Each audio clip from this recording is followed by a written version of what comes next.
coup, hier, on a eu notre cher Elon Musk qui nous a fait une petite annonce sur son Twitter.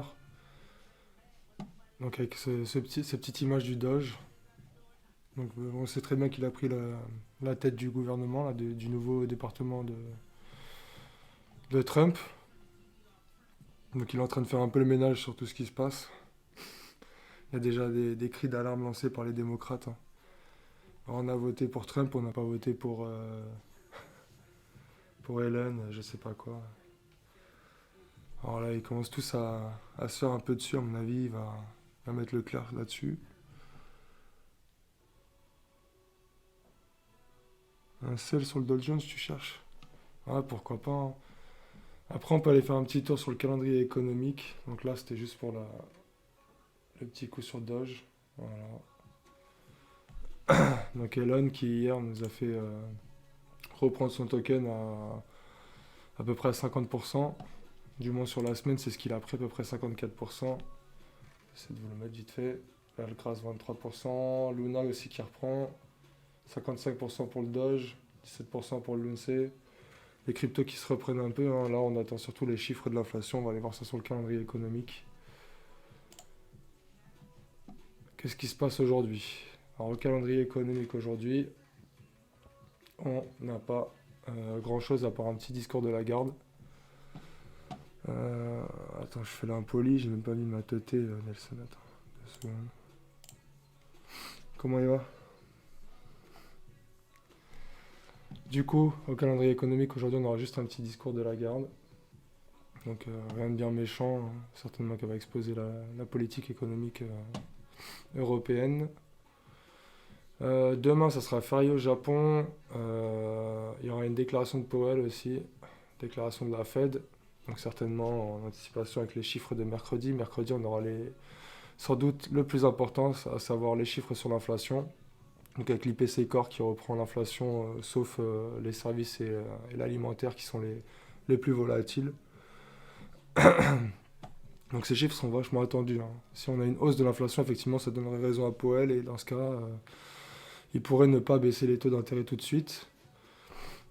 Autrement, si on vient à baisser, là on voit que l'IPC mensuel de janvier, donc sur un an glissant, on sera en baisse de 0,1%.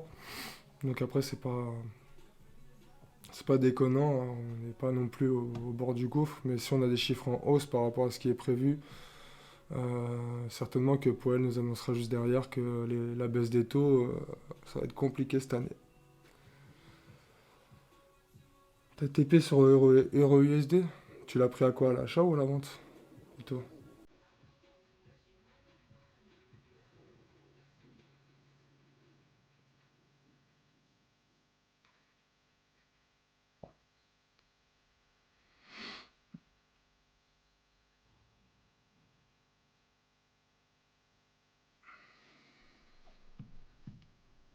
Après, si on a l'inflation du coup qui reprend, là en l'occurrence, on voit que les IPC corps sont en hausse, en baisse pour l'IPC mensuel, ça se maintient sur l'annuel. Donc pour l'instant, les objectifs de Powell de rejoindre les 2%, c'est compliqué, donc il va peut-être temporiser sur la baisse des taux, on verra bien. Salut Sandax, comment il va? Yo yo yo. Après, faut pas délaisser le TikTok, les gars, faut aller liker aussi sur le TikTok parce que sinon on va se faire rejeton comme des malfrats, comme d'hab. Alors, je vais essayer de pas montrer de graphique. Après, de toute façon, c'est pas des conseils d'investissement, hein, je le répète. On est juste là pour partager de l'expérience, donc tout va bien. Donc, on va continuer sur le petit calendrier économique. Donc, jeudi, nous aurons le PIB en Grande-Bretagne, ainsi que l'inflation en Europe, notamment en Allemagne. Les chiffres ont l'air conformes au consensus. Ça n'a pas l'air de trop bouger. On verra le PIB annuel, ce qui est annoncé pour le GPB. Ensuite, nous aurons jeudi, donc ce sera aussi une belle journée parce qu'on aura les inscriptions hebdomadaires au chômage. Donc chômage qui serait en hausse, enfin les inscriptions du moins, alors que la semaine dernière, nous avons des chiffres qui étaient en baisse. Donc au niveau du taux de chômage. Prix à la production qui reste inchangé, mais ça à la limite, ça va pas trop impacter le marché. Et les ventes au détail pour terminer vendredi. qui serait en recul sur le mois de janvier. Donc voilà, pour le calendrier économique, il n'a pas trop chargé. On aura juste mercredi, voilà, mercredi, jeudi à surveiller notamment. Et puis après, on verra bien. Non, non, non. Ah, ouais, les mecs qui s'éclatent sur.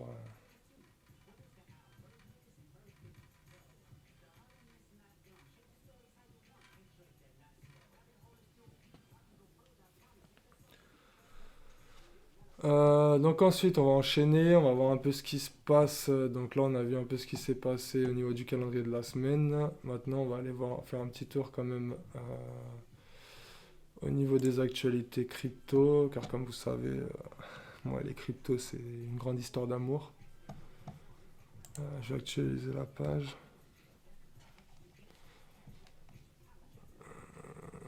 Ouais, il y a un petit scandale aux States sur la débancarisation de l'industrie crypto.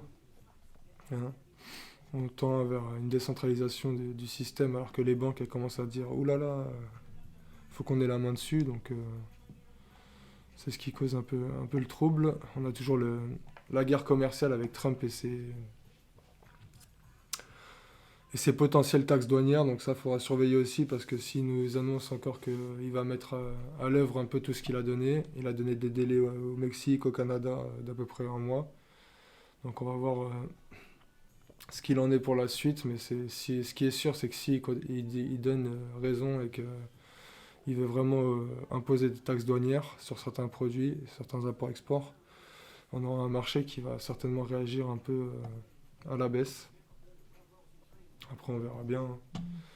Ça, on est un peu dépendant de ce que fait Trump. Hein. C'est lui qui fait la pluie et le beau temps en ce moment sur les marchés. Euh, D'ailleurs, Trump qui continue d'accumuler pas mal d'Ethereum. Hein. Continue d'en acheter là dernièrement et je crois qu'il en a acheté encore pour 400 millions, si je dis pas de bêtises. C'est une petite somme pour lui. Hein. C'est une petite somme, mais du coup, ça montre que le TH n'est pas fini. Lui, on a besoin notamment pour lancer son projet DeFi. Donc, donc il continue d'en accumuler. Il a également accumulé pas mal d'Ondo. Ondo, j'en ai parlé lors de la dernière vidéo, mais Ondo, ils sont sur les potentiels top 10 de ce bull run, je pense. On avait parlé l'autre fois d'un potentiel x10 et c'est pas déconnant. Il va être leader dans le projet RWA et je pense que les RWA vont avoir une place hyper importante. Je sais, je me répète un peu, mais c'est le cas. Je voulais faire voir un petit graphique aussi également. Merci Billy Girl pour le cœur. Je vais faire voir un petit graphique également sur les différences. Non, ça c'est les recherches. Pardon, ça c'est les recherches donc par rapport aux actifs. Donc on voit que le plus recherché c'est le Bitcoin. Généralement quand il y a des gros pics de recherche comme ça, c'est clairement le moment de vendre. C'est que tout le monde s'y intéresse et qu'on est dans l'euphorie totale, que tout le monde en parle dans les médias, vos voisins, vos voisines, vos collègues de travail, tout le monde en parle. C'est là où il faut commencer à se poser la question est-ce que je dois récupérer une partie des profits ou non. Là on peut voir qu'on est quand même sur une borne basse, on a à peine 25% de recherche. On voit quand même que le XRP est plus recherché que l'Ethereum. Donc c'est quand même plutôt pas mal, ça c'est plutôt bon signe. On voit que suite à l'élection de Trump quand même il a suscité pas mal comment dire, d'intérêt. Il est même passé à certains jours au-dessus du Bitcoin, ce qui n'était jamais arrivé auparavant. Hein. On peut voir que sur la dernière, alors je sais plus, c'est sur les 30 derniers jours je crois. On peut voir qu'il y a, voilà, le 16 janvier, il est clairement passé au-dessus du Bitcoin, notamment dans certains états. On peut voir ici la décomposition. Donc là, je suis sur Google Trends. Il n'y a rien de savant. C'est pas un site de fou. C'est juste Google. Mais on peut voir au niveau des recherches c'est plutôt le calme plein. Hein, voilà, on est aux alentours des 25%. Donc là, on est vraiment dans cette période de bear trap où le marché, pour moi, atteint l'un des plus bas, on va dire, actuels. Donc à voir s'il se retourne ou pas. Après, je pense que les chiffres de l'inflation vont beaucoup jouer sur le marché en globalité. Donc ça c'était pour les recherches. Ensuite on va passer, voilà, c'était ce graphique là que je voulais vous montrer. Donc là ça représente les différents cycles qu'on a eu sur le Bitcoin. Donc vous pouvez voir que le premier cycle, hein, ça a été quand même quelque chose d'assez extraordinaire. On verra peut-être pas des performances comme ça parce que le prix n'était pas le même non plus à l'époque. Ah, ah ouais, j'ai à peine montré ce graphique-là que je me suis fait ban, c'est chaud. Oh, vas-y, ils sont casse-couilles TikTok, je te jure, ça me... Ils rendent fou, je vais même plus monter un graphique, c'est fini.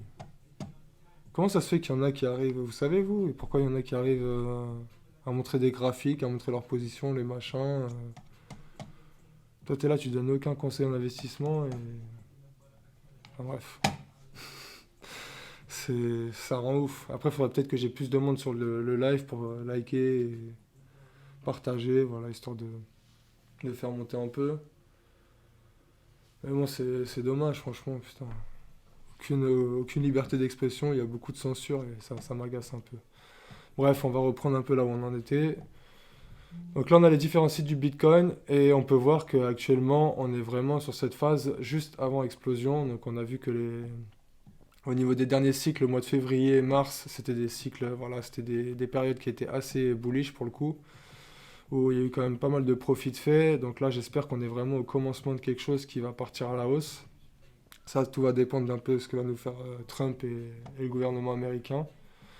Après, au niveau des nouvelles actuelles, on est quand même sur quasiment que du positif. Il y a toujours plus d'États qui commencent à vouloir faire des réserves stratégiques. On a même Ripple qui va certainement rentrer au Nasdaq. On a pas mal de TF de fait. Enfin, au niveau des cryptos, je pense qu'on est full bullish. C'est juste qu'il y a les chiffres par rapport aux investissements. Tu as certainement des doutes au niveau de la guerre commerciale, du secteur chinois aussi, de l'inflation. Donc, après avoir tout ça, après une hausse de l'inflation, ça pourrait être quand même bénéfique pour le gold. Donc à voir. Ouais, je te jure, là, je viens de contester en tout cas et je sais pas, on attend. Et à peine j'ai mis le graphique, hein, ça a mis allez, 30 secondes. Et pourtant, là, il n'y a pas de bougie, il n'y a pas de... Voilà, j'ai juste dit qu'on était sur le graphique du Bitcoin. Ah, je crois que je vais arrêter, ça me gave. Qu'est-ce que t'en penses, Nelson? Parce que là, franchement, j'en peux plus. Ils veulent pas qu'on se développe. Dès qu'on a un peu de connaissances à partager, de savoir, bah, ils veulent pas qu'on... Voilà. Ils veulent peut-être pas que les gens sachent.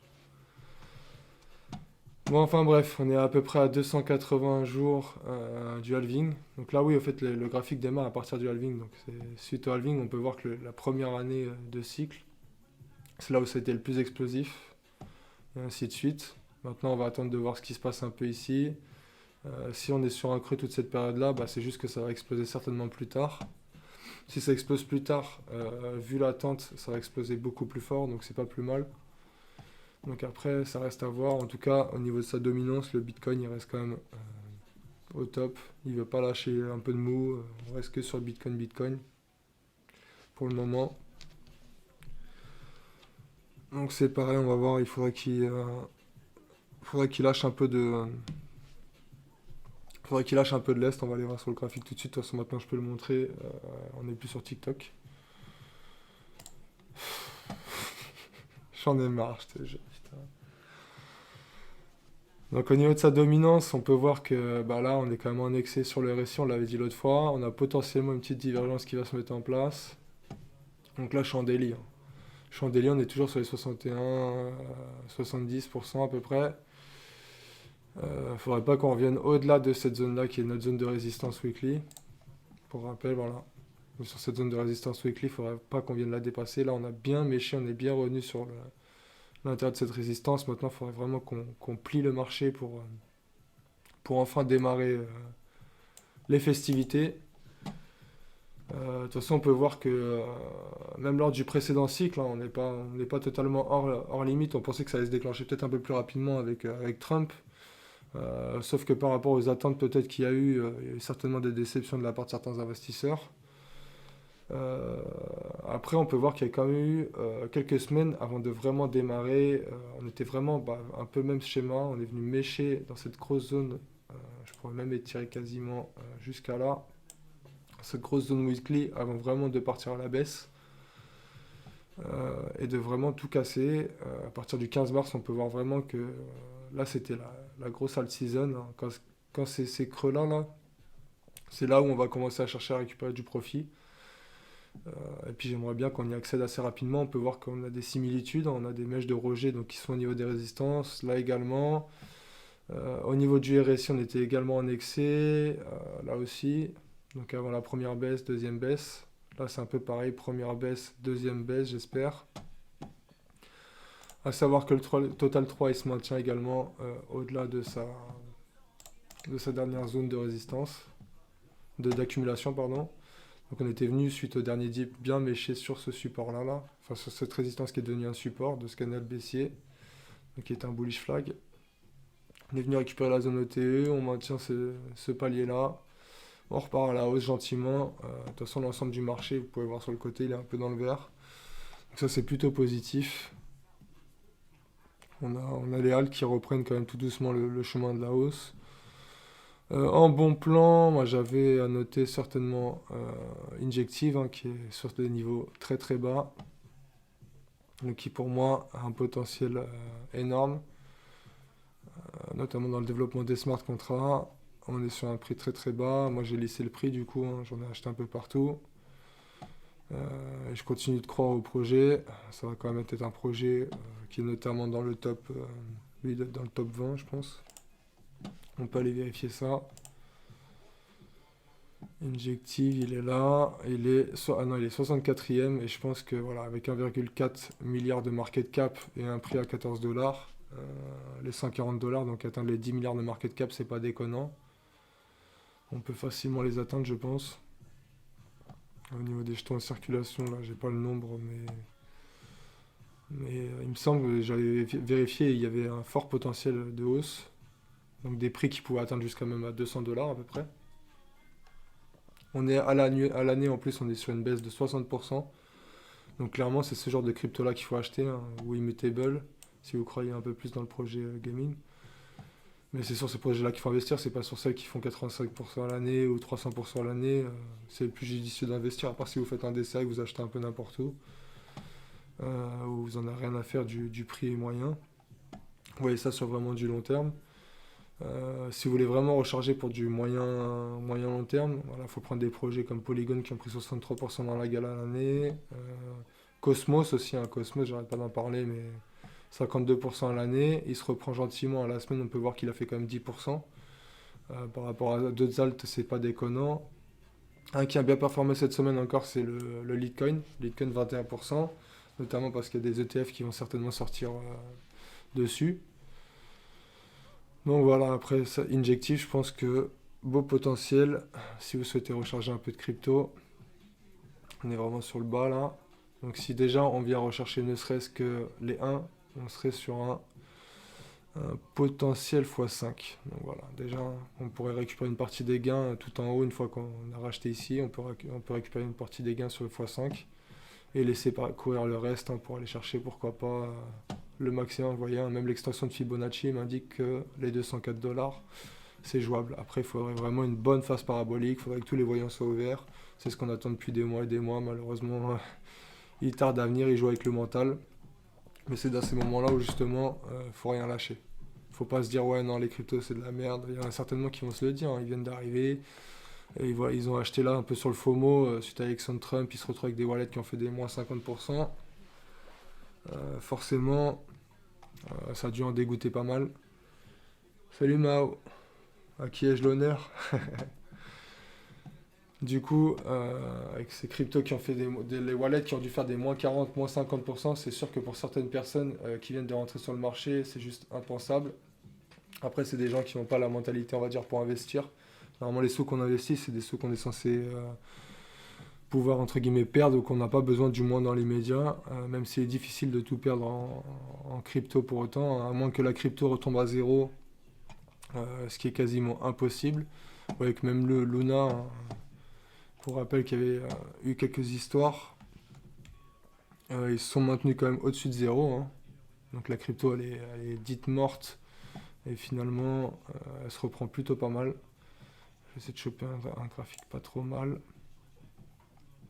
On va se remettre un peu mieux.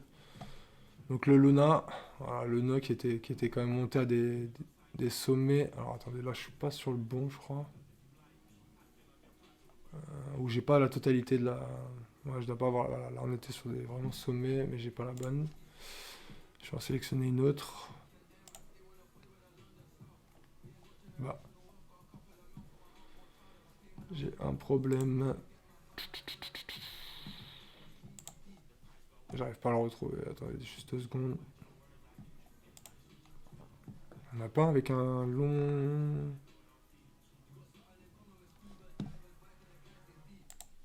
Ah, si, pourtant c'est bien le Terra classique.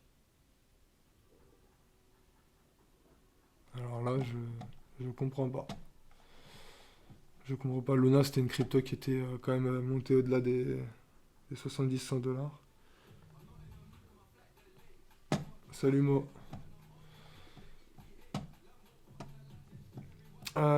Du coup, Luna, qu'on pensait tous morts, hein, qui avait subi des petits problèmes de justice, qui avait bien faibli, ils sont même pas retombés à zéro.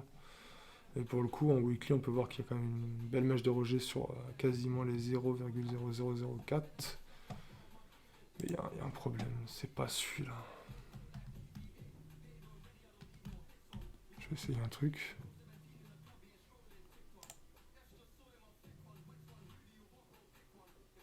Ouais. Bah, ils l'ont peut-être plus en.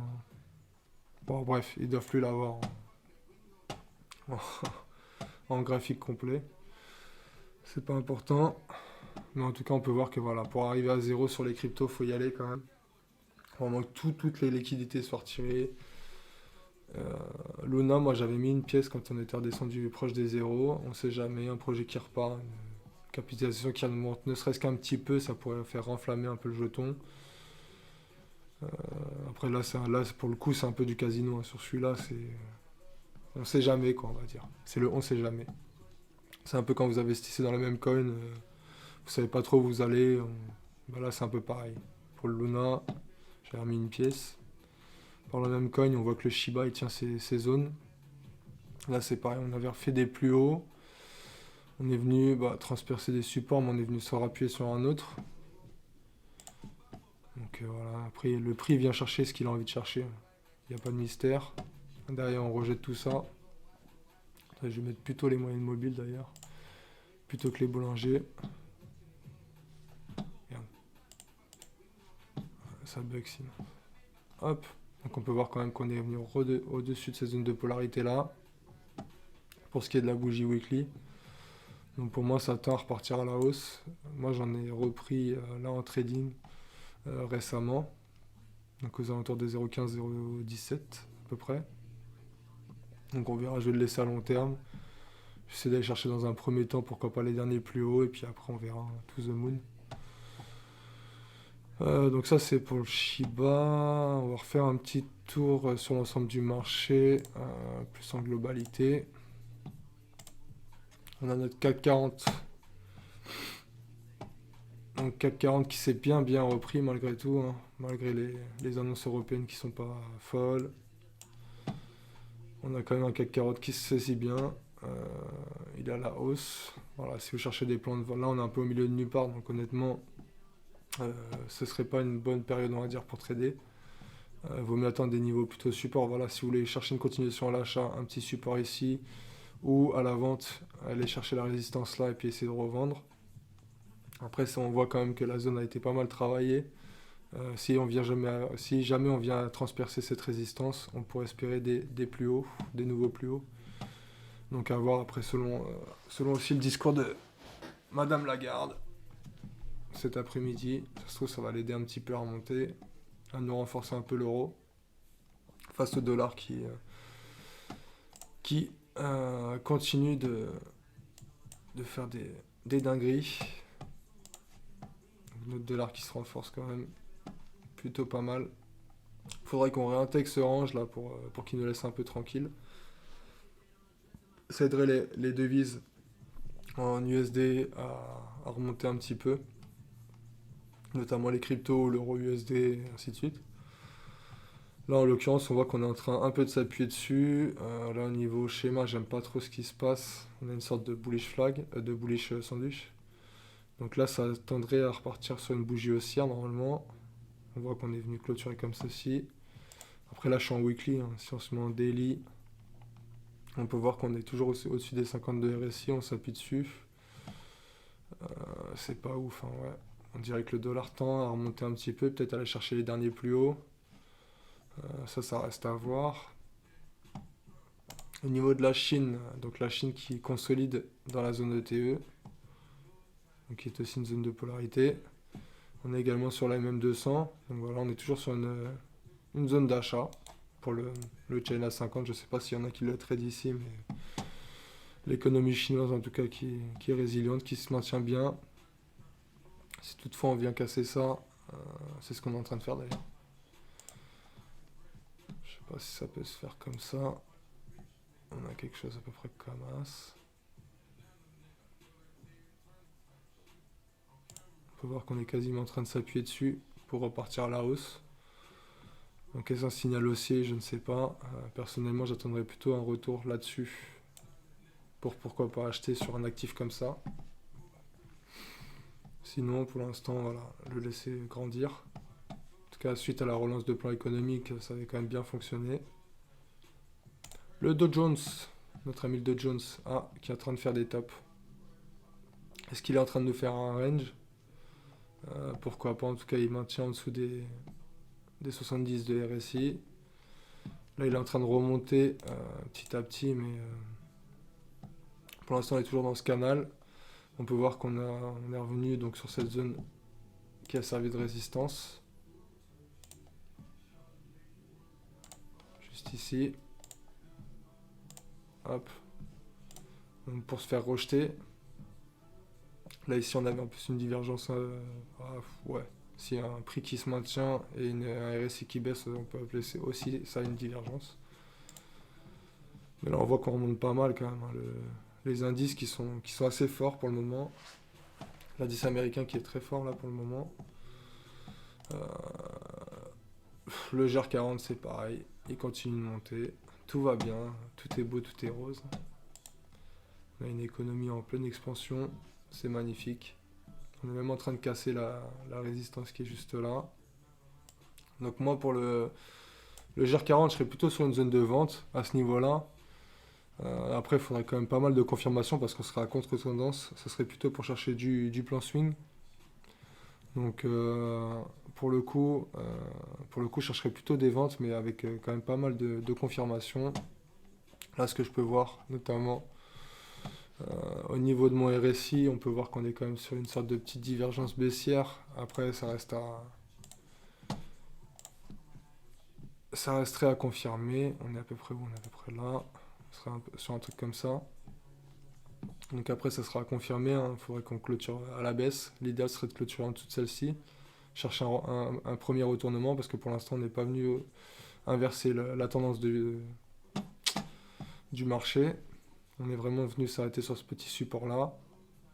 Donc après, par contre, s'il vient péter la résistance, ça va être nouvel ATH certainement. Donc on ne sait où.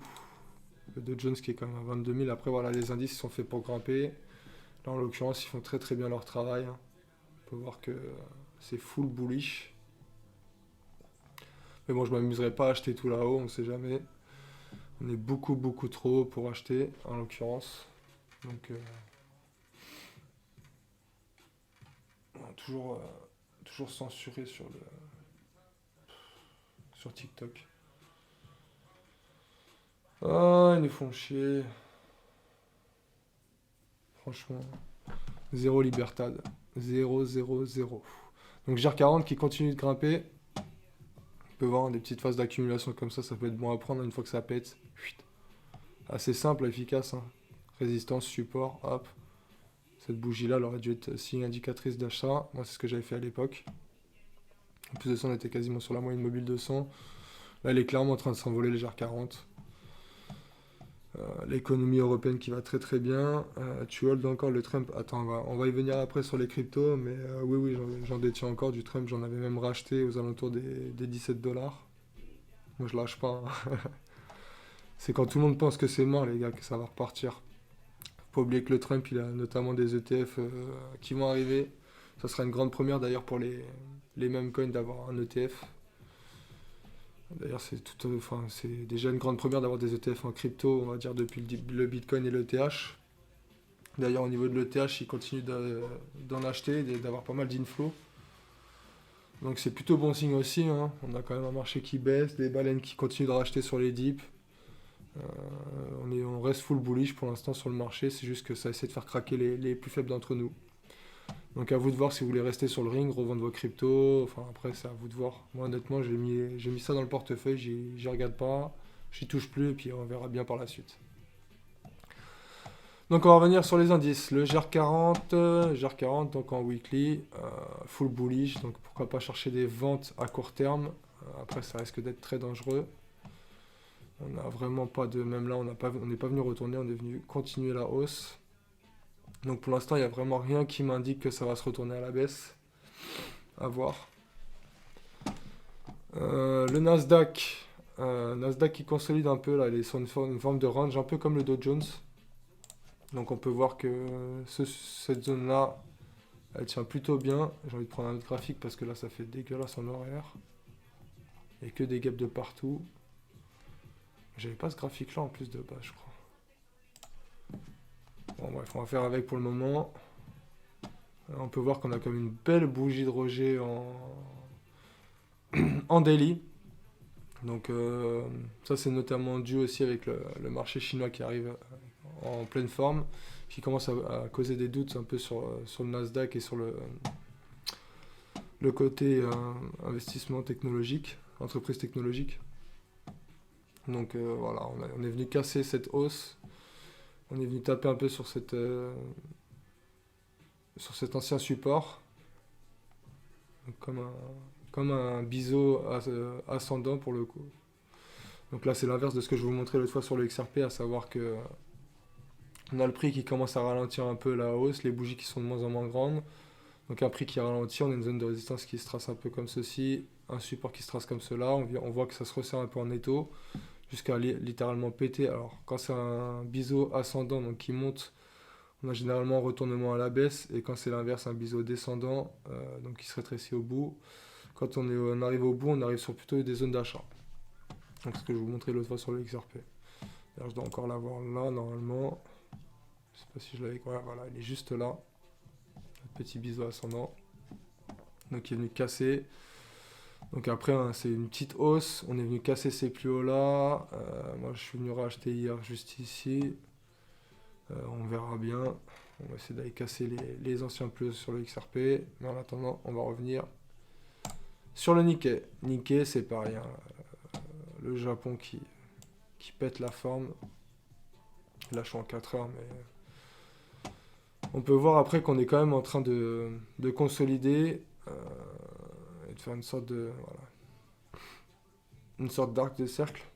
Donc c'est plutôt un prix qui tendrait à descendre. Après avec des bougies comme ça, je ne m'amuserais pas à vendre. Clairement pour l'instant il refait des plus hauts, il continue de rehausser les indices qui sont en pleine forme. Clairement, voilà, même le SP500, le boss des indices, très très fort. On n'a rien qui laisse présager que ça va baisser. On reste au-dessus des 52 RSI. Les supports ils tiennent plus ou moins. Donc voilà, si j'avais un conseil pour les indices, c'est d'accompagner la hausse. De préférence d'attendre des plus gros retracements. Si vous souhaitez un peu plus de risque à court terme, vous cherchez des ventes. On est quand même sur des niveaux plus hauts, des plus hauts historiques. Donc ça peut se tenter aussi. Après, il faut savoir que vous êtes clairement contre la tendance. Donc à voir aussi avec les chiffres, inflation et autres, voir si ça peut faire flancher un peu le marché. Attendez toujours des confirmations, ça sera plus simple pour vous après. Donc on a dit le dollar qui se maintenait. L'idéal serait qu'il réintègre ce range là, ce range qui dure depuis 2 ans, pour éviter de se renforcer. Ça serait favorable au reste du marché pour nous. Au niveau du VIX, donc l'indice de volatilité du SP500 est aussi appelé l'indice de la peur des indices boursiers. On voit qu'on est revenu quasiment dans la zone verte, donc où le marché est plutôt calme, pas trop volatile. On est vraiment en attente des résultats, ça se sent. Lorsqu'il y a des pics comme ça, généralement on a le droit à des gros dips sur le marché. Donc ça peut aussi vous aider à prendre vos décisions, hein. Si vous voyez une grande mèche comme ça sur le SP500, bon généralement il est un peu tard, c'est que le marché est déjà en train de flancher. Mais ça peut être un signe indicateur dès qu'on commence à déclencher dans la zone rouge, voilà, pourquoi pas chercher des ventes. Même dans la zone orange, voilà, on a un marché qui hésite, quoi. On a clairement un marché qui hésite sur les indices. Donc à voir avec les chiffres ce qui va se passer dans la semaine. Au niveau des actions, j'en ai quelques-unes, mais bon, Apple qui reflanche un peu. Nvidia avec les histoires de DeepSeek, là, l'autre fois il y avait quand même une bonne opportunité d'achat. Il y a un membre du groupe là, à qui j'ai laissé le canal de. D'ailleurs, on a ouvert un nouveau canal d'investissement en actions boursières. Il a partagé justement ce bon plan par rapport à Nvidia et l'article. Donc effectivement, Nvidia qui est venu sur un support, entre autres sur la moyenne mobile de 100 daily, et qui maintient le cap vers la hausse pour le moment. Après, attention quand même à ce qu'on fasse pas des plus bas. Là, on est quand même venu casser comme une zone support juste ici. Donc cette zone support qui était là auparavant un support peut très bien servir de résistance maintenant. Ça, il faut voir un peu comment ça se passe. Ah bah voici le membre qui l'a partagé, il est en direct avec nous. C'est cool. Mais du coup Nvidia ouais, qui s'il casse ce niveau de résistance là, peut clairement prétendre à de nouveaux plus hauts. Il faut que le marché de la technologie et de l'IA se relance. En Europe, on a notre cher président qui a fait une annonce comme quoi il voulait investir des milliards dans l'IA. Il commence à voir qu'on est un peu à la traîne. C'est bien de se réveiller, même si c'est un peu tard, mais bon, c'est pas grave. Il faut un début à tout. Après, je pensais qu'on avait plus de sous en France, qu'on était surendetté, mais apparemment, on a des sous encore pour investir là-dedans. Pourquoi pas? C'est eux qui gèrent les sous, hein. Mais il faudra pas venir nous taxer davantage sur les cryptos, je vous le dis. Alors ensuite, on a Tesla qui est en chute. Après, c'est pas, voilà. Je verrais ça plutôt comme une consolidation. Pourquoi pas venir chercher ce support-là? On a un premier support juste ici. Ça serait pas déconnant. S'il tient, ça peut être une bonne première zone d'achat, en tout cas pour un investissement long terme. Et en deuxième zone d'achat, aller revenir chercher la moyenne mobile 200. Donc on serait aux alentours des 285 $. Là, on a un meilleur prix d'entrée. Pour un dessert, ça peut ne pas être déconnant. Voilà, un premier investissement ici autour des 330 $. Et ensuite venir sur cette zone de polarité là, donc qui autrefois servait de résistance, peut potentiellement servir maintenant de support. On viendrait collaborer avec notre MM200 en daily, ça serait parfait. Donc pour moi, voilà, s'il y aurait une bonne première zone d'achat pour Tesla, sachant qu'Elon Musk il a un peu le vent en poupe, même s'il commence à avoir pas mal de haters aussi. C'est normal, il est en train de soulever des dossiers qui dormaient depuis des années.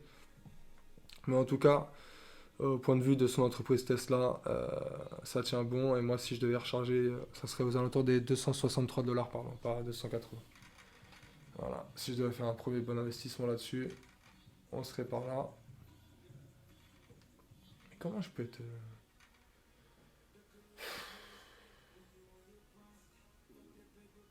Ah, ils m'ont suspendu l'accès au live. Bon, ça me gave ça. En plus, on a le droit à un donateur et tout.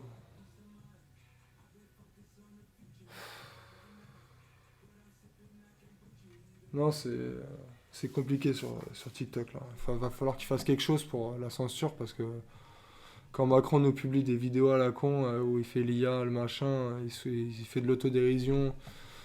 Bon, trop, enfin, on lui demande pas de faire ça, un président, mais c'est pas grave. Bon, bref, il fait ce qu'il veut, mais lui, on lui interdit rien. De nous montrer sa Brigitte partout là. Et nous, on veut montrer un peu de savoir, de connaissance et du partage d'informations. Et ben, on se fait censurer directement. J'ai à peine montré, alors, pour recapituler un peu le truc, parce que j'avoue que ça me fout un peu les boules. Voilà, on était là-dessus, tout allait bien, on était un peu sur Twitter, un peu sur machin, ça passait bien. Et là, j'ai commencé à mettre... Il est où? J'ai commencé à mettre ça. Ça a duré 2 secondes. 2 secondes, ils m'ont ban parce que j'ai mis cette charte qui représente les hausses du Bitcoin suite au halving. Donc pour montrer un peu la période où on en était. Et enfin, voilà, je vais pas rester 50 ans là-dessus, mais c'est énervant, on peut même pas contester, apparemment, c'est... Bref. C'est pas grave, on va revenir sur nos matières premières. Pour les matières premières, on a le cuivre. Le cuivre qui tient son canal haussier. Je vais réinitialiser un peu tout ça. Donc cuivre qui commence un peu à flancher quand même. C'est pas hyper serein comme hausse. Après, si je me place bien, on est quand même sur quelque chose comme ça. On a eu un léger excès ici où on pouvait racheter. Épaule, tête, épaule, ça repart à la hausse. Là, il est peut-être un peu tard pour acheter du cuivre. Sauf si on attend en plus petit time frame. Je vais zoomer parce que ce qu'on a fait, c'est juste ici. On est venu refaire des plus hauts juste là. Je vais zoomer cette partie-là, ça ira très bien. Donc, sauf si on vient rechercher des prix comme 4,30$ ou autre, ça peut être intéressant, pourquoi pas de venir racheter dans cette zone-là. Mais, et de continuer la hausse, hein, et de continuer d'aller chercher le haut du canal haussier. Donc dans un premier temps, les 50% du canal, on serait aux alentours des 5,20, et dans un deuxième temps, aller chercher le haut à 6,30 et puis laisser un runner partir on ne sait où. Surtout si l'inflation reprend. Après sur notre récit, on peut voir qu'on est quand même en excès d'achat en daily.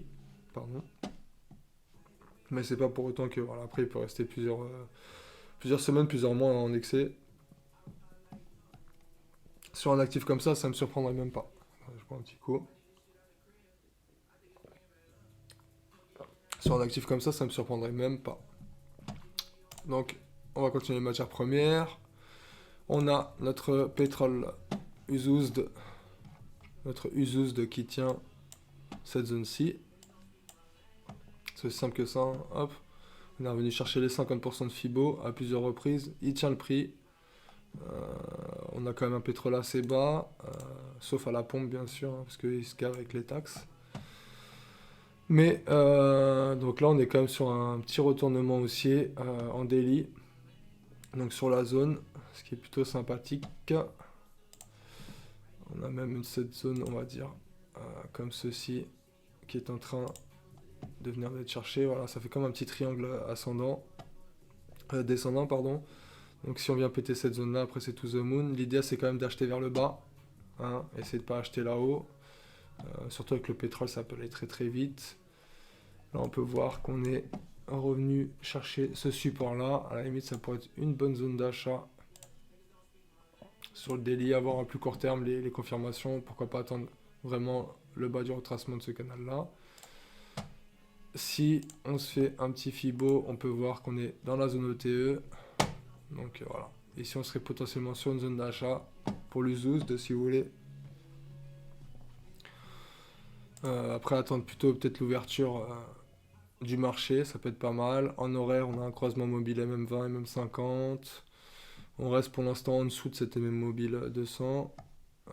En 4 heures, qu'est-ce qu'on a? C'est pareil, on a un premier retournement. Non, pas tout à fait validé. Il faudra vraiment, pour valider un retournement 4 heures, au moins dépasser ces plus hauts là. Donc venir chercher vraiment les 61,8, puis pourquoi pas aller rechercher ici un petit pari, un petit V top, pour aller chercher un prix d'achat aux alentours des 61,800 à peu près.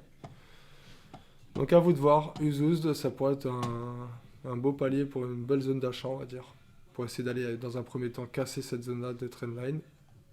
Et puis après, bah, s'il pète ça par contre, et qu'on voit le pétrole monter comme ça, on peut s'alarmer un peu sur ce qui va se passer dans le monde.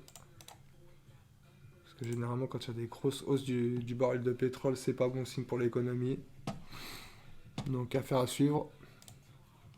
Le blé. Bah, le blé, c'est parfait. Hein. Le blé, tout va bien. Une belle hausse, une belle loi de dos, des hauts de plus en plus haut, des bas de plus en plus haut. On accompagne la MM200. Tout va bien sur le blé. Un peu trop tard pour en acheter, vous voyez. Hein.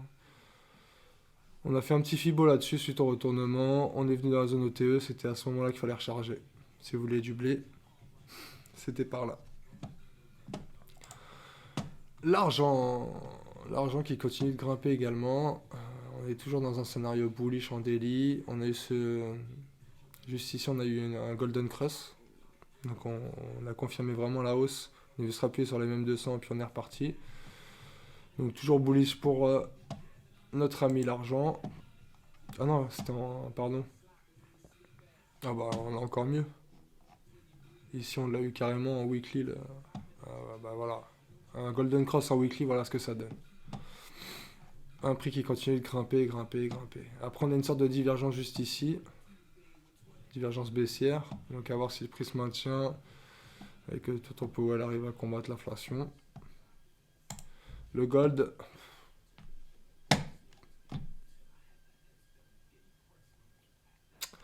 Le gold. Alors, nouvelle ATH, bah voilà. 2900 $. Bon, moi, je l'avais donné à 3000 avant la fin 2024. Avant la fin 2024, en l'occurrence, il était à 2780, je crois. On était par là. Attendez.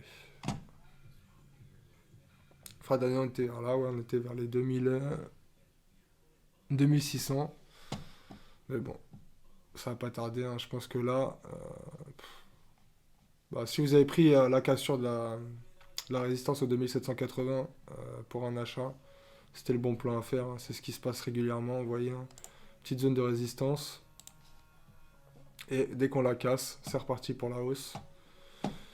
Là, c'est pareil, on accumule dans cette zone. Dès que ça la casse, on repart à la hausse. En plus, là, je suis en weekly. Mais en daily, ça doit être plus sympathique encore. Alors, on le voit bien. On le voit clairement. On avait ces petites zones support là à acheter. Et on repart à la hausse. Derrière, pourquoi pas attendre un retour dessus pour pouvoir en acheter. Là, en l'occurrence, je sais même pas si elle reviendra dessus. Affaire à suivre. Le gold qui reste hyper, hyper bullish. De toute façon, les tensions actuelles dans le monde, ça va pas aider. Même au niveau des décisions de Trump, hein, il renforce clairement le dollar, le gold, pardon. Sachant qu'il veut créer un fonds. Non, j'ai perdu le mot. Un fonds souverain, donc pour les États-Unis, et fonds souverain qui sera constitué principalement d'or, donc forcément, les gens achètent. Donc l'or en hausse. Et on va pas se battre, on va pas essayer de chercher des ventres ou je sais pas quoi, chercher une vendre un ATH. C'est ridicule pour moi. Vaut mieux accompagner le mouvement, voilà, attendre pourquoi pas un retour. On a quelques petits supports qui traînent par-ci par-là. Là je suis en daily, mais en 4 heures on peut voir qu'on a ce support là qui pourrait faire effet. Donc soit le support, donc celui-là il a déjà été testé. L'idée ce serait pourquoi pas de prendre celui-ci. Ce petit support là pour l'accompagner, il retomberait sur la MM50. Donc voilà, pour un petit trade moyen, enfin court moyen terme, ça serait pas déconnant de choper vers les 2800, 2825. Mettre un stop loss juste en dessous de cette résistance là et essayer de continuer d'accompagner la hausse. Ah, qu'est-ce qui se passe? J'ai pas mis le message. Apparemment il y a une hausse. Juste 2 secondes.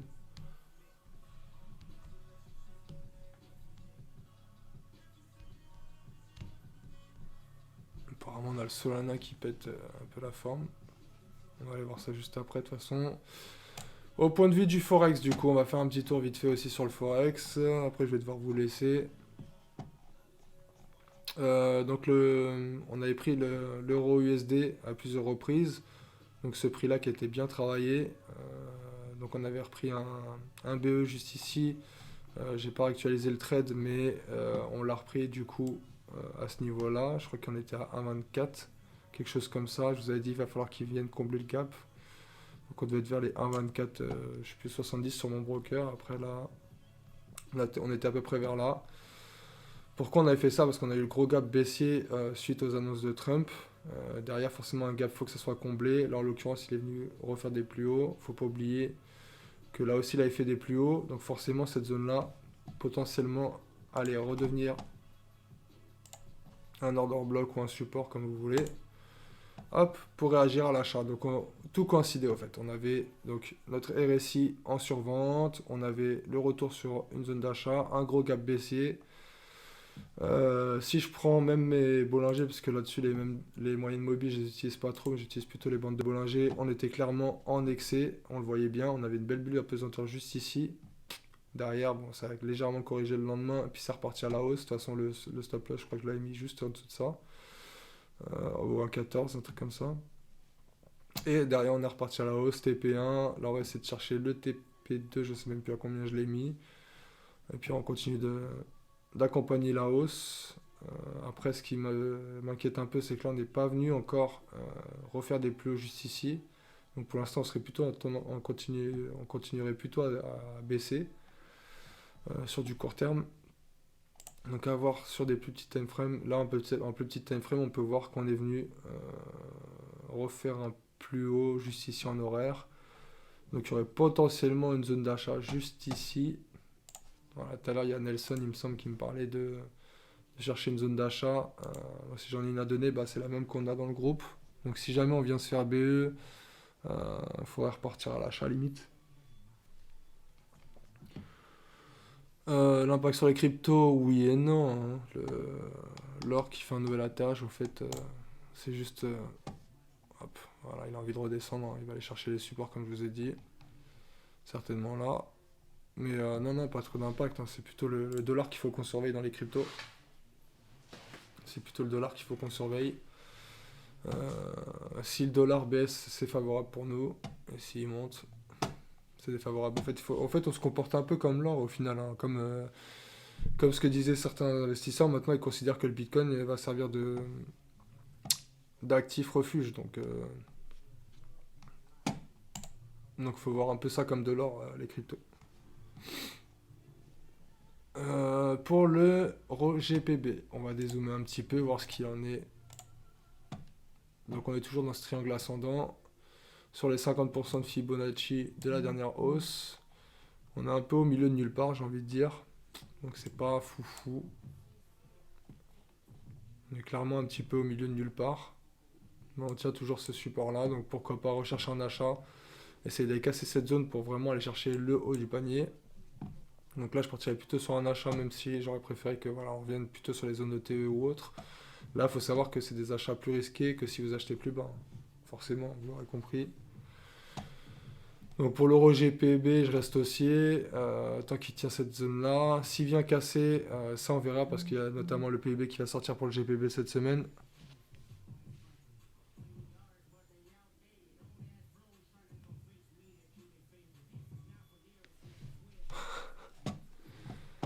Je viens de voir ton message. Donc si on vient casser ça sur l'euro GPB, clairement on va aller chercher des niveaux plus bas pour pourquoi pas repartir à la hausse. On était venu quand même casser ces plus hauts là, donc pour moi on est quand même sur un format plutôt bullish pour l'euro GPB. Donc à voir avec les chiffres du PIB, c'est jeudi pour le GPB, donc ça on verra. Là, c'est bien ce qui se passe sur notre euro JPY, hein. Donc le Japon, donc qui a haussé ses taux d'intérêt, on voit l'impact sur le marché. On a un prix qui redescend en dessous des 50, donc là je serais plutôt sur des tentatives de vente, clairement.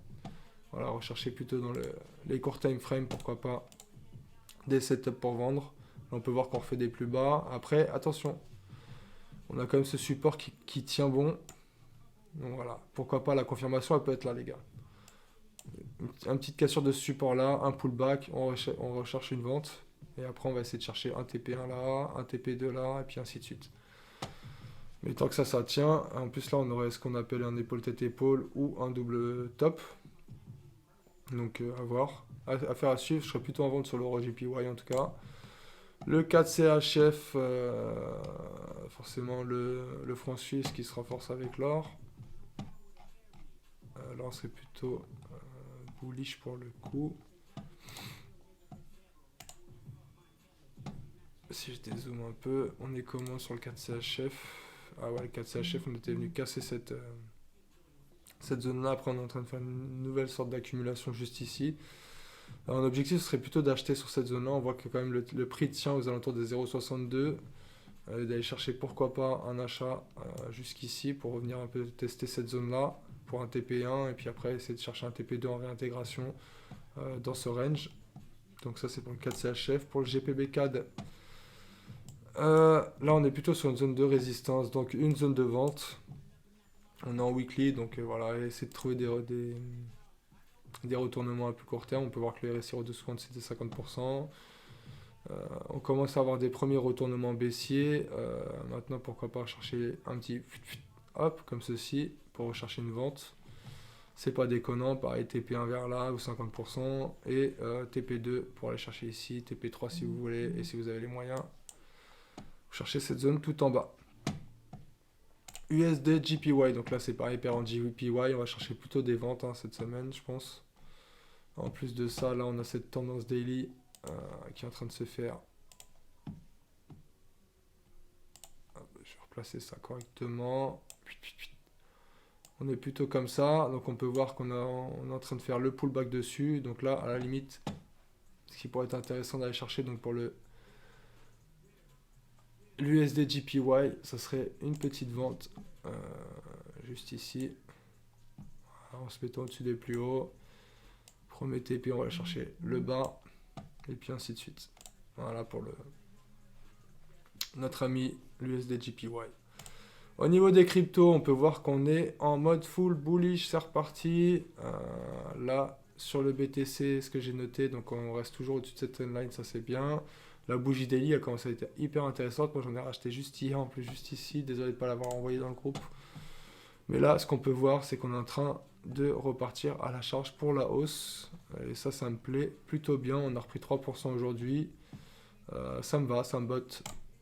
Le TH, c'est pareil. On l'a repris en achat, donc au 2500. On est venu frôler. Alors pourquoi je le vois pas bien? Parce que j'ai mon extension de Fibonacci qui me gêne. Elle est où? On va juste la cacher pour l'instant. Elle ne me sert pas à grand chose. C'est où? Caché. Voilà. Donc on est venu clairement frôler notre BE juste hier. Je ne sais pas si vous avez BE ou pas. En tout cas, j'espère que vous avez pu repartir dans le train. On lâche pas la zone tant qu'elle tient. On avait fait cette belle bougie H4 donc en excès par rapport à boîte de Bollinger. Donc un signal hyper bullish. On peut voir que derrière on était allé jusqu'au 2900 dans la journée. On est venu consolider comme le reste des cryptos, hein, ça se cherche un peu, on a eu des bons chiffres sur NFP, mais un chômage qui baisse, assez étonnant d'ailleurs, parce qu'on a moins de création d'emplois, mais on a plus de création d'emplois mais que prévu, mais plus de chômage. C'est pas ouf. Donc là, voilà ce qu'il est en train de faire le TH aussi.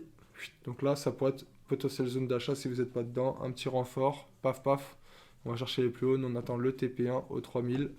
Je pense que ça peut être dans la journée si tout va bien.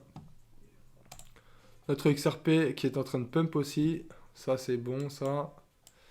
Donc là le XRP c'est pareil, hein, le biseau descendant je vous l'avais donné. On était venu chercher donc cette trendline. Donc qui était l'ancienne zone de résistance qui était venue casser. On est venu clairement dessus. On a même méché beaucoup plus bas lors du dernier dip. On a réintégré. On a fait pareil des excès. Sur les Bollinger. Au niveau des moyennes mobiles, d'ailleurs, je crois qu'on avait fait des beaux rebonds à droite à gauche. Si je me mets en daily, on n'est pas encore venu chercher la moyenne mobile 200. C'est un scénario qui est envisageable aussi. Hein. On n'est pas à l'abri d'un deuxième dip ou autre. Là, en l'occurrence, si ça me fait un dip comme ça, je crois que là, je fous la baraque dessus. J'annonce. Si le XRP revient à 1,30, je fous la baraque dessus. Clairement. C'est pas à éviter, voilà, c'est pas à écarter.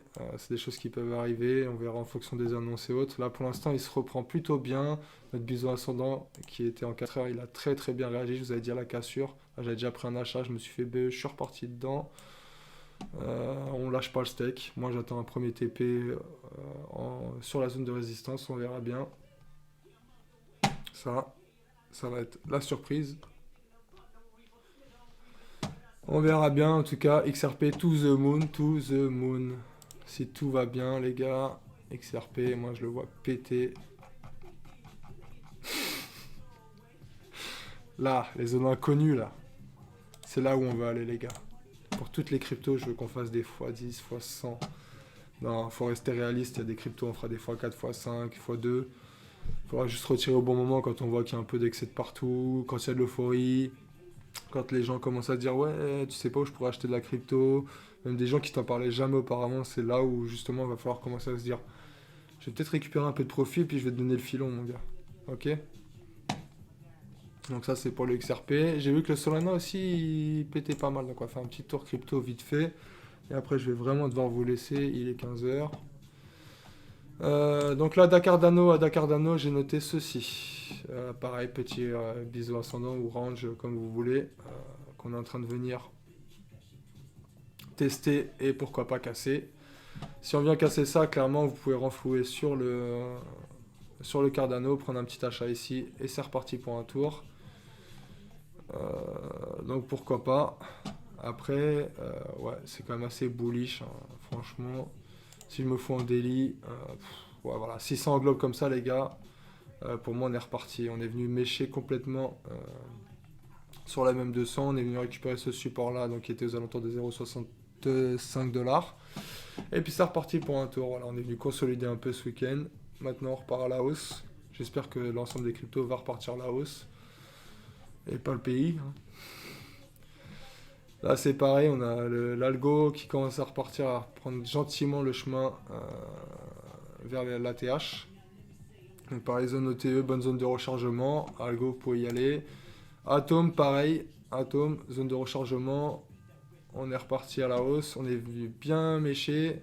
Là, c'est pareil, les trades que j'ai pris BE. L'autre fois, lors du dip, j'ai repris à l'achat direct ici, hein. Je me suis même pas posé la question, les gars. Bon, pour moi, tant qu'on tient le support, on va y arriver. Donc voilà, on est reparti dedans. Bon, je ne l'avais pas eu exactement à ce prix-là, mais je l'ai eu légèrement au-dessus. J'ai dû l'avoir à 4 $ à peu près sur le deuxième. Voilà, pour être franc. Ensuite, là, on a quoi? On a l'avalanche, c'est pareil. Biseau ascendant, comme le XRP. On repart à la hausse. Potentiel d'achat max, clairement. BNB, motherfucker. Donc là, lui, par contre, il est plutôt baissier, je trouve. On est repassé en dessous de la moyenne mobile 200. BNB qui connaît pas mal de litiges, pas mal de suspicions derrière leur plateforme. Forcément, les gens s'y écartent un peu. Voilà, c'est pas un actif que je rechargerais. J'avais pris un peu de BNB, c'était notamment pour comment dire, pour faire les airdrops. Là, en l'occurrence, je vois pas trop l'intérêt. Donc notre dominance BTC, il faudrait vraiment qu'elle chute aujourd'hui. Ah, c'est pas mal ça. Là, vous voyez, on a ce qu'on appelle un bearish sandwich. Donc, c'est-à-dire qu'on a une première bougie haussière, suivie d'une bougie baissière qui vient quasiment englober la précédente, et puis celle-ci qui vient pas recouvrir la totalité. Donc là, on est plutôt sur un scénario qui tendrait à la baisse. J'espère qu'on va y arriver. Il faut que notre dominance Bitcoin descende et que notre total market 3 là, il augmente. Et là, on sera bien, les amis. Donc, le BTC, je vous le refais pas. Donc là, c'est pareil, on est en train de venir casser ça. Une fois qu'on aura cassé ça, c'est go to the moon. On revient vers les 113K, 120K. Moi, clairement, je m'arrête plus maintenant avant les 150K. 150K, je prends du profit.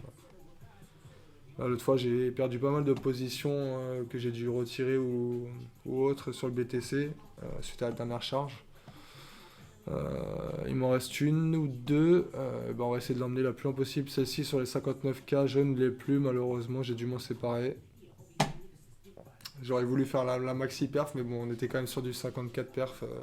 Je pense que c'est pas déconnant pour un trade. Après, au niveau des frais, ça commence à devenir cher. Et puis voilà. Le Doge, très très belle zone de rechargement pour le Doge. Si vous n'êtes pas dedans, les gars, on est sur une très belle zone de rechargement pour le Dogecoin. On est venu mécher dans les 78,6. On repart à la hausse. Voilà, une petite clôture daily comme ça, ce serait plutôt sympathique pour confirmer justement le retour à la hausse. Après, si jamais on revient sur des niveaux comme ceci, il ne faudra pas hésiter à remettre une pièce. Mais là, on est sur un très très bon niveau de rechargement pour le Dogecoin.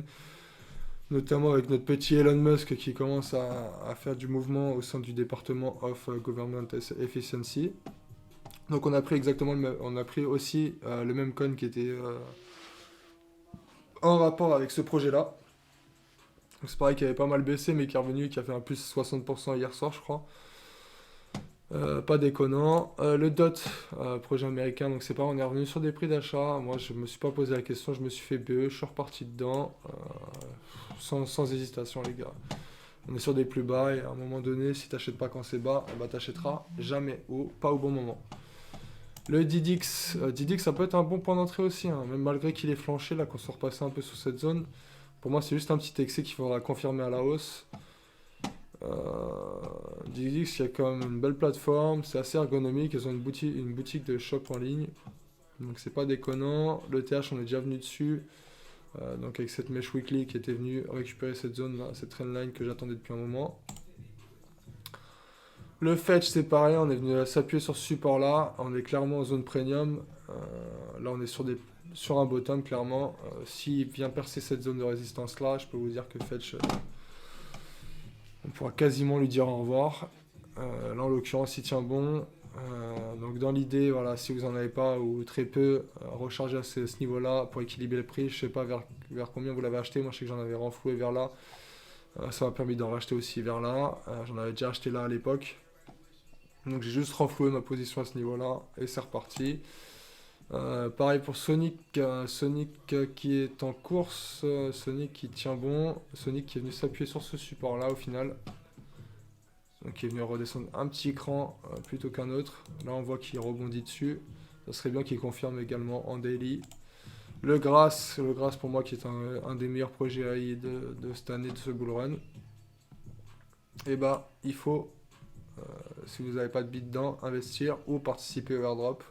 Airdrop qui est toujours disponible d'ailleurs. Donc si vous ne savez pas comment faire, on a mis une rubrique spéciale pour l'airdrop. Et je vous invite à aller visiter.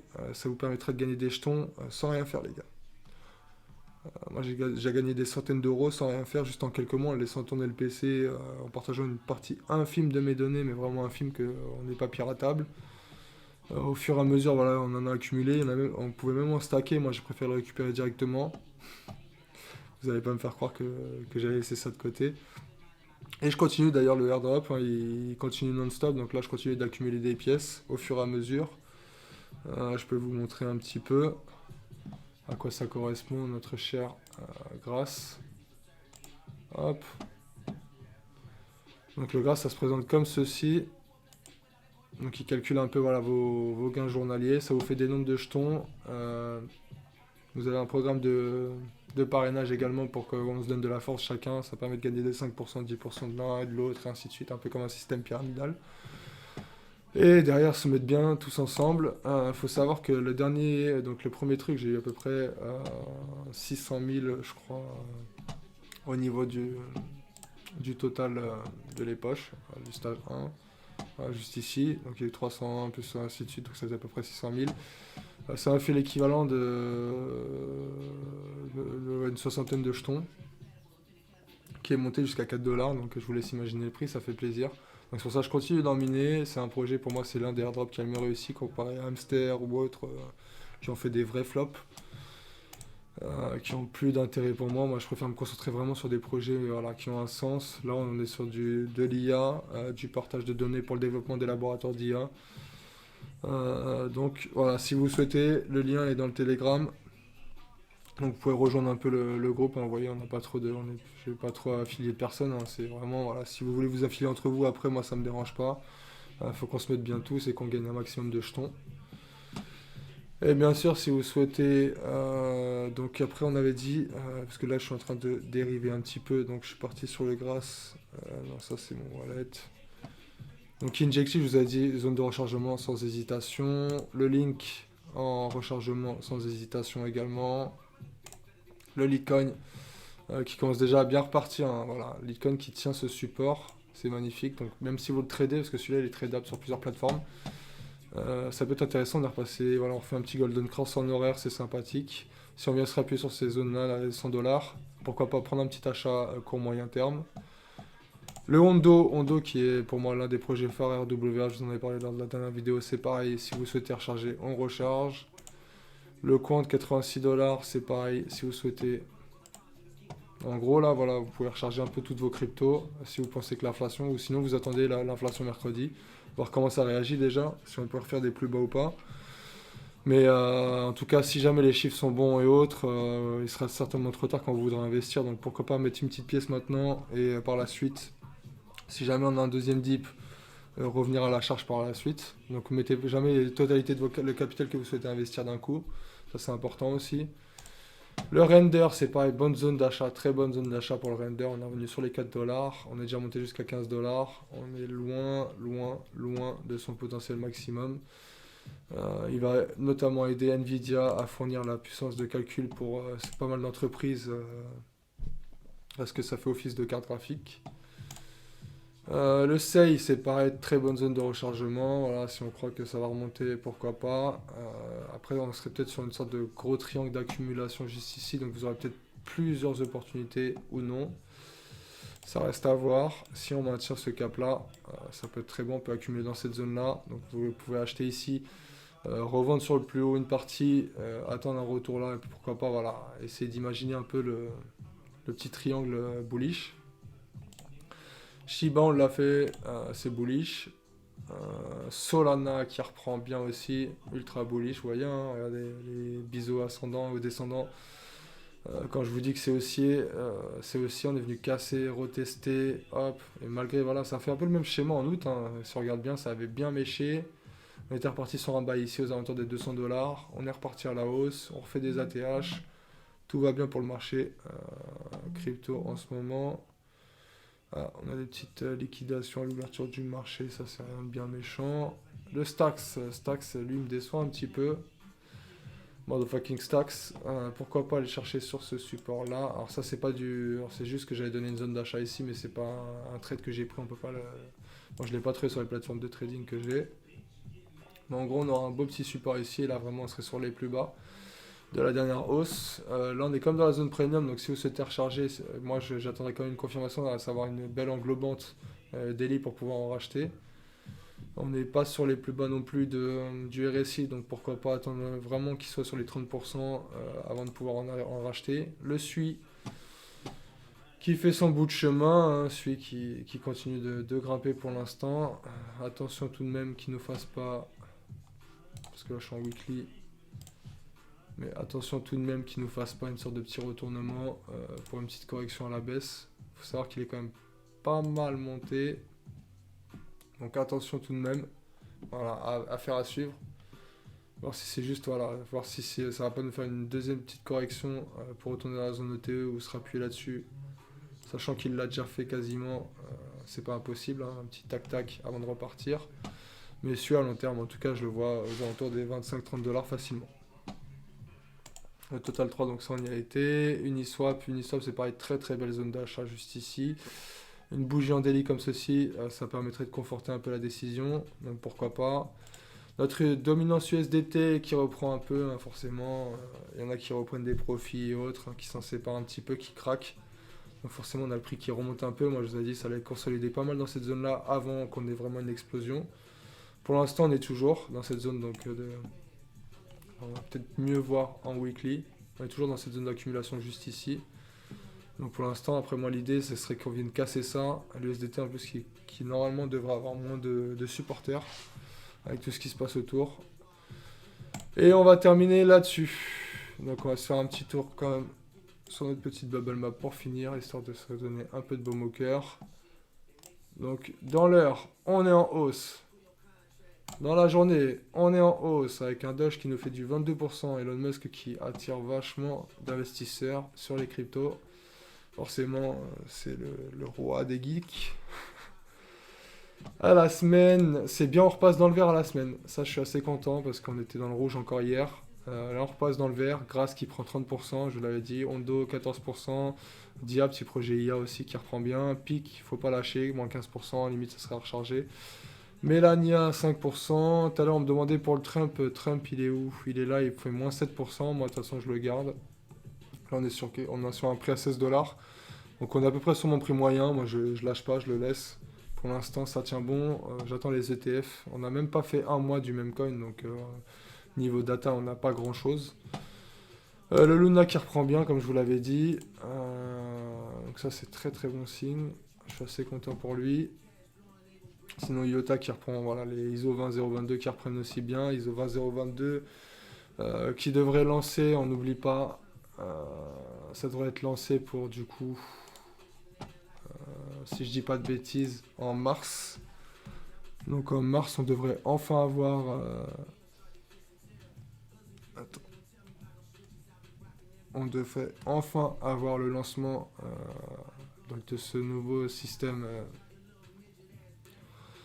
bancaire, donc pour homogénéiser un peu toutes les transactions bancaires qui se font dans le monde. Donc toutes les banques, elles devront pas faire les mises à jour et passer à ça d'ici mars, normalement. Enfin, du moins aux États-Unis, ça sera lancé. Là, on a un beau petit schéma qui représente un peu comment ça va fonctionner. Donc avec Ripple et toutes les crypto-monnaies qui ont servi de entre guillemets, plateforme d'échange pour faciliter les transactions. Ça sera beaucoup plus rapide, moins cher, moins polluant. Donc voilà, tous les critères sont bons pour ces cryptos-là qui sont en plus, pour la plupart des cryptos made in USA. Donc c'est pareil, made in USA, ça va faire carton lors de ce bull run. Donc à pas oublier, ça, ce sera pour le 10 mars. Donc c'est pareil, hein, après là on voit les cryptos, mais il n'y aura pas que les cryptos qui seront dessus, hein. Le système bancaire en général. Voilà. Après Swift a fait un partenariat récent, ça j'en ai peut-être pas parlé dans le... J'en ai peut-être pas parlé dans le groupe, mais Swift a enfin fait un partenariat avec Ripple. Donc c'est dit dans plusieurs journaux et ainsi de suite. Ça y est, hein, la machine commence à... Les pièces du puzzle commencent à s'imbriquer. On a un Lego qui se monte petit à petit. Avec notre projet XRP qui continue d'avoir des signaux ultra positifs. Donc pour que le système marche, certains disent qu'il faut qu'on ait un prix beaucoup plus haut pour voilà, avoir le système le plus efficace possible. Voilà, Ripple Swift, tout integrated, regulated, digital assets, désolé pour l'anglais. Donc ça c'était en septembre 2024, donc là ils en parlaient. Et aujourd'hui ça s'officialise. Donc après on a pas mal de choses sur Ripple. Je vous invite à aller voir, à faire vos propres recherches bien sûr, en espérant qu'on aille clairement sur la lune avec nos cryptos, sur la lune, sur le marché, comme dirait certains dans le groupe, vivre au bain du marché. Donc là on peut voir le rebond. Ah, et ça aussi, très très grosse news les gars, très très grosse news, j'en ai pas parlé, mais XRP qui va être sans doute intégré, donc l'entreprise Ripple qui va être intégrée au Nasdaq. Donc ça, niveau liquidité, venez. Niveau visu sur les cryptos, c'est pareil. Donc il va y avoir une grosse visu sur les cryptos. Déjà qu'on a Michael Saylor avec MicroStrategy qui a rejoint le Nasdaq. Donc c'est pareil, ça attire l'œil un peu sur le marché crypto. Notamment parce qu'il détient, enfin, ses principaux fonds, c'est du Bitcoin. Donc clairement, si on investit sur MicroStrategy, on investit sur le Bitcoin. C'est ce qu'il faut se dire au Nasdaq. Pareil pour Ripple, après là on peut voir que c'est une image un peu montée, j'ai l'impression quand même. Mais en tout cas oui c'est dans les papiers, même au niveau, voilà, il y a CoinShare qui veut faire un XRP ETF. Donc voilà, toutes les pièces du puzzle là s'imbriquent, et c'est là-dessus que je vais vous laisser. Donc pareil, Ripple qui sera utilisé dans les banques brésiliennes, portugaises, en moyen de paiement, ainsi de suite, hein. Donc Ripple et XRP, il ne faut pas oublier que c'est une technologie, hein. C'est pas non seulement une crypto mais c'est une technologie avant tout, qui va permettre des transactions beaucoup plus fluides et beaucoup moins chères. Donc après on aura tout ce qui est écosystème Memecoin, pardon pour le son. Mais c'est pareil, hein, les Memecoins qu'il faudra suivre. Ce sera pas mal. Donc avec le Phoenix notamment, sur lesquels on a investi, parce que c'est l'un des plus médiatisés. XRP RMI, j'aurais bien voulu en prendre, j'en ai pas pris l'autre fois. Je vais regarder si niveau graphique on peut se le permettre, sinon j'avais du drop. En tout cas, voilà, faites vos propres recherches et puis je vous dis à très bientôt pour un nouveau live. Allez, ciao, ciao l'équipe.